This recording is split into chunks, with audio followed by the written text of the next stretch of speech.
शुरू आज का काम प्रभु। सुबह सवेरे लेकर तेरा नाम प्रभु, करते हैं हम शुरू आज का काम प्रभु। शुद्ध भाव से तेरा ध्यान लगाए हम, विद्या का वरदान तुम्हीं से पाए हम। शुद्ध भाव से तेरा ध्यान लगाए हम, विद्या का वरदान तुम्हीं से पाए हम। विद्या का वरदान तुम्हीं से पाए हम। तुम्हीं से है आगाज तुम्हीं अंजाम प्रभु, करते हैं हम शुरू आज का काम प्रभु।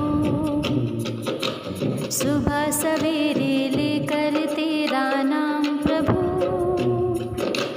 करते हैं हम शुरू आज का काम प्रभु।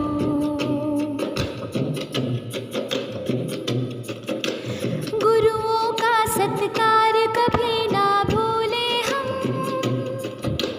इतना बने महान गगन को छू ले हम। गुरुओं का सत्कार कभी ना भूले हम, इतना बने महान गगन को छू ले हम। इतना बने महान गगन को छू ले हम। तुम्हीं से है हर सुबह तुम्हीं से शाम प्रभु, करते हैं हम शुरू आज का काम प्रभु। सुबह सवेरे लेकर तेरा नाम प्रभु, करते हैं हम शुरू आज का काम प्रभु। सुबह सवेरे लेकर तेरा नाम प्रभु, करते हैं हम शुरू आज का काम प्रभु। करते हैं हम शुरू आज का काम प्रभु। करते हैं हम शुरू आज का काम प्रभु। करते हैं हम शुरू आज का काम प्रभु। गुड मॉर्निंग प्यारे बच्चों, मैं लेकर आई हूँ आज का सुविचार। तो चलिए जानते हैं कि आज का सुविचार क्या है। इतने अच्छे बने कि आपकी उपेक्षा करने का किसी में साहस ही ना हो। Be so good they no one has the courage to ignore you. बच्चों, ईश्वर ने मनुष्य को कई सारी खूबियों के साथ बनाया है। हमें उन खूबियों के साथ स्वयं को इतना बेहतर बनाना चाहिए कि कोई भी हमें उपेक्षित समझने की भूल ना करे। अच्छा बनना आसान नहीं है, लेकिन अच्छा बनने के बाद आप एक मिसाल बन जाते हैं और तब आपको कोई भी उपेक्षित नहीं कर सकता है। एक प्यारी सी कविता है। इतने ऊंचे उठो कि जैसे पेड़ हवा में लहराएं, इतने ऊंचे उड़ो कि नभ में कीर्ति पताका फहराए। हमेशा कुछ ऐसा करने का प्रयास करिए कि दुनिया आपके जैसा बनना चाहे। गुड मॉर्निंग प्यारे बच्चों। Today word is template. TEMPLATE।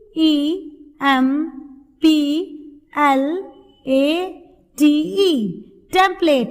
Template का अर्थ होता है आदर्श या नमूना या साचा। आइए इसे एक उदाहरण से समझते हैं। जैसे क्रिकेट खेलने वालों के लिए सचिन तेंदुलकर एक आदर्श के रूप में है। धन्यवाद। Good morning. अब है पहेली की बारी, यानी दिमाग की कसरत। शुरू करें। वैज्ञानिक तो फल कहते हैं, वैज्ञानिक फल कहते हैं, लोग कहें मुझे सब्जी, लाल लाल हूँ गोल मटोल, खाकर दूर हो कब्जी। एक बार फिर से सुनो। वैज्ञानिक तो फल कहते हैं, लोग कहें मुझे सब्जी, लाल लाल हूँ गोल मटोल, खाकर दूर हो कब्जी। बहुत आसान है ना? वेरी गुड, इसका जवाब है टमाटर। नमस्कार, अब समय है आज के इतिहास का। 10 फरवरी 1921 में आज के दिन महात्मा गांधी ने काशी विद्यापीठ का उद्घाटन किया। काशी विद्यापीठ उत्तर प्रदेश राज्य के वाराणसी शहर में स्थित है। काशी विद्यापीठ हिंदी माध्यम से राष्ट्रीय शिक्षा का केंद्र है। आज के ही दिन 2009 में प्रसिद्ध शास्त्रीय गायक पंडित भीमसेन जोशी को देश का सर्वोच्च नागरिक सम्मान भारत रत्न प्रदान किया गया। भीमसेन जोशी शास्त्रीय संगीत, हिंदुस्तान संगीत शैली के प्रमुख गायक थे। धन्यवाद। नमस्कार, मिशन अभ्युदय प्रार्थना सभा के अंतर्गत टुडेज स्पेशल। नई दिल्ली भारत की राजधानी है।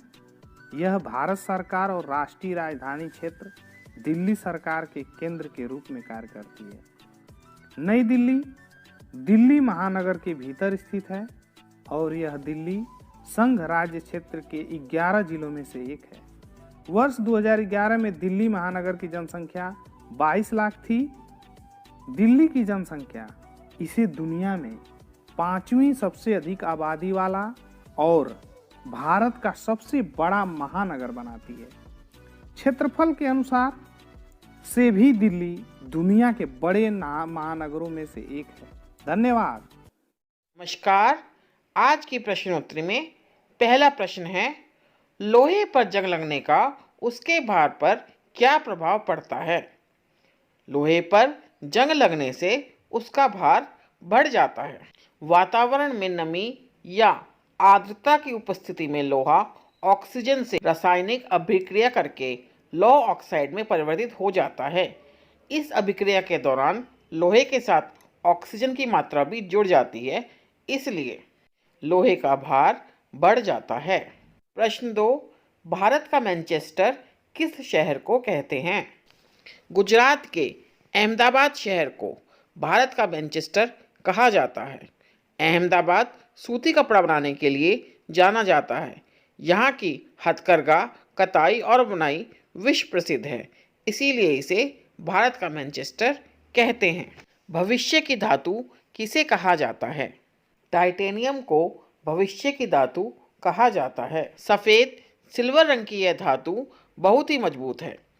अपने भरपूर भंडार, मजबूत, डक्टाइल और हल्की होने के साथ साथ यह पर्यावरण और मनुष्यों के लिए भी अनुकूल है। इसका मजबूती भार अनुपात सर्वाधिक है, इसीलिए इसे भविष्य की धातु कहते हैं। बिहार का शोक किस नदी को कहा जाता है?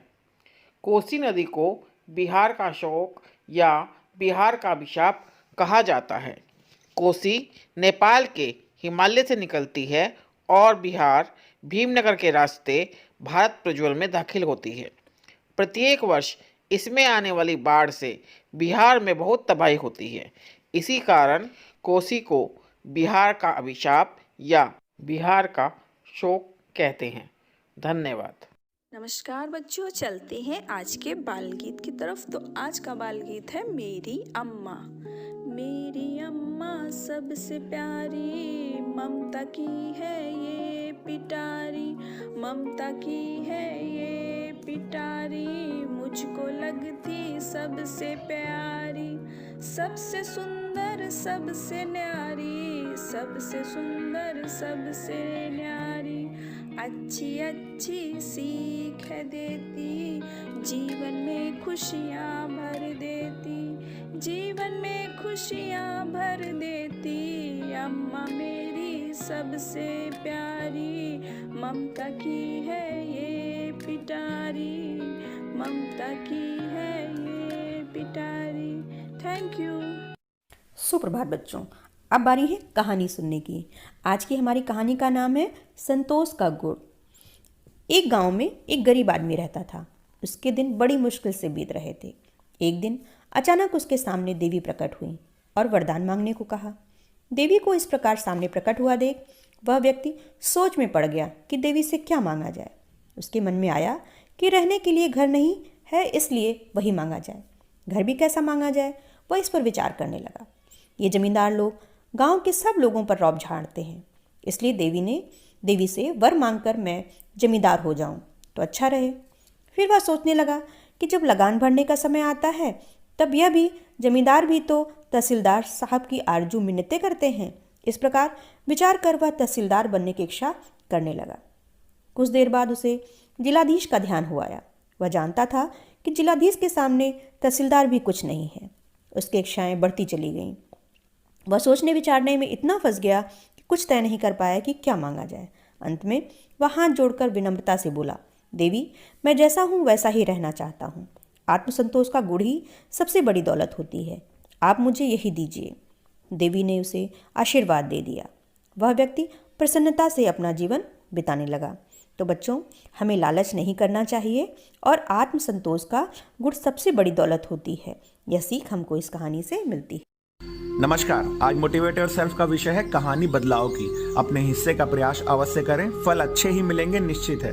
वाकया 2 साल पहले का है। हमारे विद्यालय PS बैजनाथपुर में खसरा रुबेला टीकाकरण तथा दिव्यांग बच्चों हेतु ट्राई साइकिल तथा अन्य उपकरण के वितरण हेतु हमारे जनपद श्रावस्ती के DM, CDO, BSA, BO महोदय, मीडिया तथा अन्य गणमान्य व्यक्तियों के आने का कार्यक्रम प्रस्तावित था।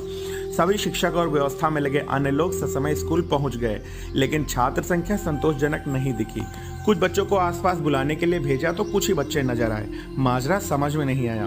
बच्चों की संख्या हर दिन से कम थी। फिर हम और हमारे साथी शिक्षक इरफान दोनों गांव में निकले तो मामला समझ में आया। असल में गांव में किसी ने अफवाह उड़ा दी थी कि पास के गांव में कोई बच्चा टीका लगने से खत्म हो गया है और बच्चे बीमार पड़ रहे हैं, और इंजेक्शन लगने के डर से कुछ बच्चे सुबह ही पास के गांव में जंगल की तरफ एक टोली बनाकर निकल गए हैं और कुछ इधर उधर छिप गए थे। फिर हम लोगों ने घर घर जाकर बच्चों को बुलाने का काम किया तो गांव की बहुत सी महिलाएं हमारे चारों ओर से आ गईं और कहने लगी कि हम अपने बच्चों को मारेंगे नहीं, उन्हें इंजेक्शन नहीं लगने देंगे। फिर हमने बहुत देर तक उनको समझाया, टीके के महत्व को बताया, उनकी शिक्षा को लेकर विद्यालय में किए जा रहे प्रयासों से अवगत कराया, अपनी जिम्मेदारी भी ली, लेकिन सब बेकार, क्योंकि वो बहुत बुरी तरह डरी हुई थी। अंततः हम उनको यह बोलकर आ गए कि हम विद्यालय वापस जा रहे हैं और वहाँ पहले से 100 बच्चे हैं और जो हमारी निगरानी में टीका लगवाएंगे, बाकी आपको जो सही लगे वो करिएगा। उस दिन हम विद्यालय में सभी बच्चों के लिए अपने पास से टॉफी का डिब्बा भी लेकर आए थे। पहले तो पूरे विद्यालय की साफ सफाई की गई, फिर विद्यालय में छात्रों द्वारा बनाए गए चार्ट्स को दीवार पर लगाया गया, फिर सामान्य रूप से बाकी कक्षाएं चलने लगीं। बच्चे टीका लगवाकर आते और उन्हें टॉफी मिलती। उसी बीच बहुत सी गतिविधियां हुई, कुछ टेस्ट और कंपटीशन हुए जिनमें उन्हें अलग से टॉफियां मिली। फिर बड़े बच्चों को साथ लेकर स्वागत गीत की तैयारी करवाई गई।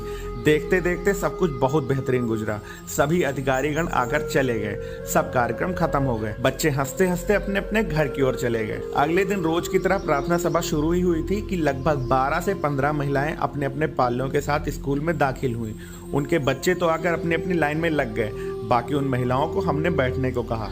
प्रार्थना सभा समाप्त हुई तब वो बोलना शुरू की कि उनसे बहुत भारी गलती हो गई है, उन्हें अपनी गलती का पछतावा है, लेकिन अब क्या करें। हमसे उन्होंने कहा कि बच्चों को हम कुछ ना कहें क्योंकि गलती उन्हीं की थी। बोल रही थी कि किसी ने अफवाह उड़ा दी थी और वो डर गई थी। आगे उन्होंने इस बात का भरोसा भी दिलाया कि इस तरह का कार्यक्रम कभी भी होगा वो पूरा सहयोग करेंगी।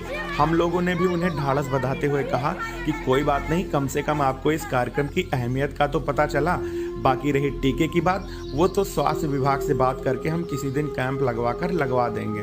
वो लोग खुशी खुशी अपने घर की ओर चली गई। हमारे स्टाफ के चेहरे भी अपनी सफलता पर खिल गए। धन्यवाद। आपका दिन शुभ हो।